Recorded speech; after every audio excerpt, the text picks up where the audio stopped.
you're looking for a tight-knit community and a community that you can really grow with, I would encourage you to come check us out. You just planted a church. Tell us about it. We just planted a church called PATRIA House. We meet on Sundays at 10:30 a.m. We are with the denomination called Korean Evangelical Church of America. PATRIA House, the name of the church is clever. What does it mean?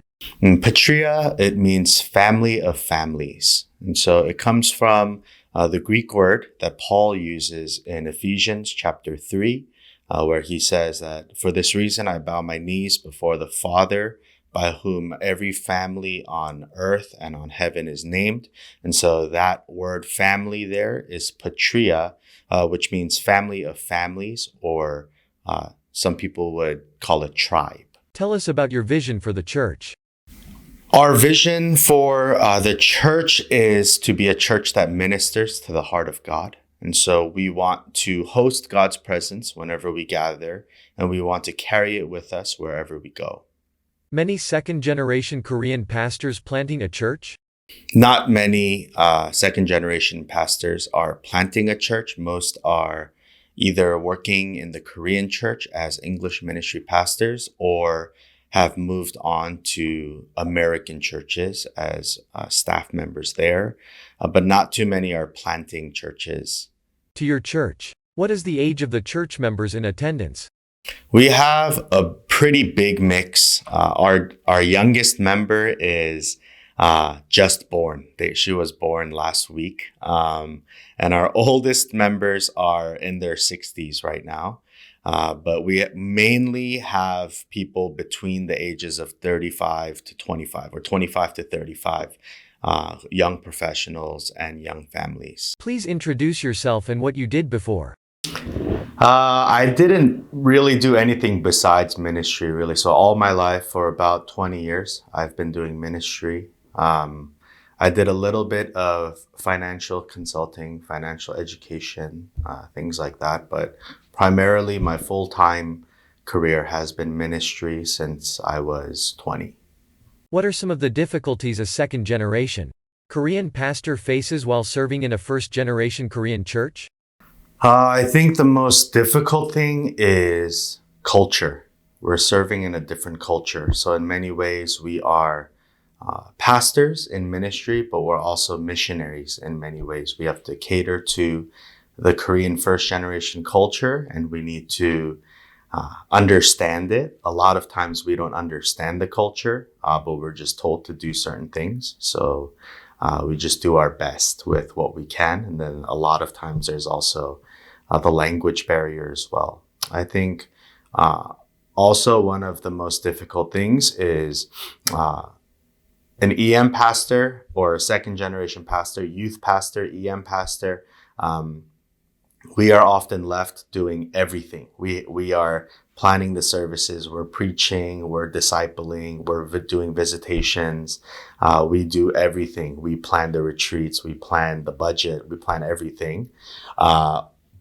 Whereas in the Korean church, there's often many different staff members that have different roles. And so I think the EM pastor having to play all the roles at the same time is sometimes pretty difficult also. As a second-generation pastor, is there anything you want from first-generation Korean pastors? I don't know if every second-generation pastor will agree, but at least for me, I think that what a second-generation pastor would appreciate the most from a first-generation pastor is relationship.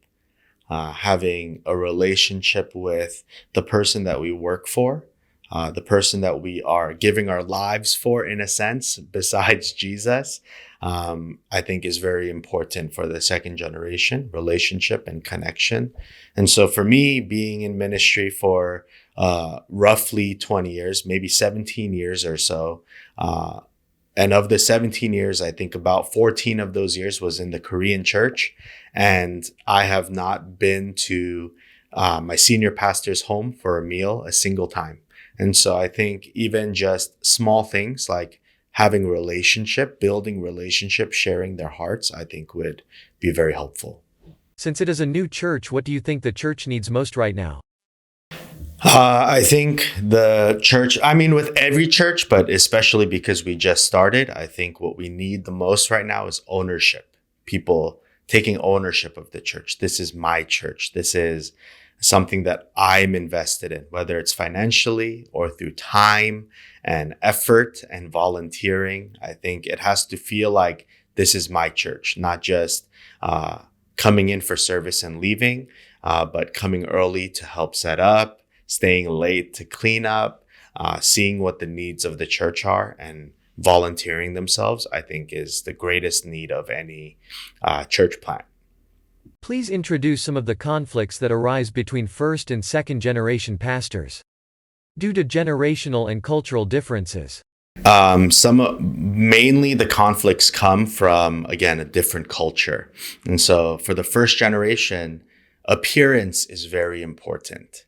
How we appear, how we dress, what our lives look like from a distance. So even if our life is a mess, even if our marriage is a mess, when we get to church, we have to put ourselves together and we have to look a certain way. And so I think a lot of times the first generation is shocked by how open and free the second generation is, because for the second generation, I think the most important thing is authenticity. This is who I am, and I want to be accepted for who I am. And I think there's a very big struggle there between the two things. And so I remember even in one of my previous ministries, we were ministering a lot to some homeless people. And we actually had people complaining that homeless people were walking around the church because of how that can look to outsiders. Whereas for us, we believe that the church building it exists for the community. And so we want to help in whatever way we can by using our resources. And so things like that would conflict a lot, as well as how the worship service might look from the outside, oftentimes brings conflict. Tell a first-generation Korean American pastor what you hope for as a second-generation pastor. I said it before, but I think the most important thing, if I were able to speak to first generation pastors and they were asking me about why it feels difficult to connect with the second generation pastor, the biggest piece of advice I would be able to give them is have a meal with your pastors, have conversations with them that doesn't just have to do with church.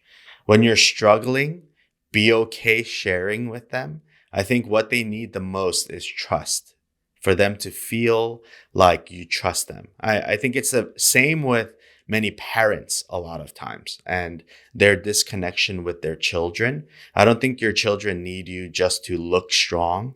I think your children need to know who you are, have authentic relationship with you, and know that you trust them as well with things. Advertise your church to people watching this video.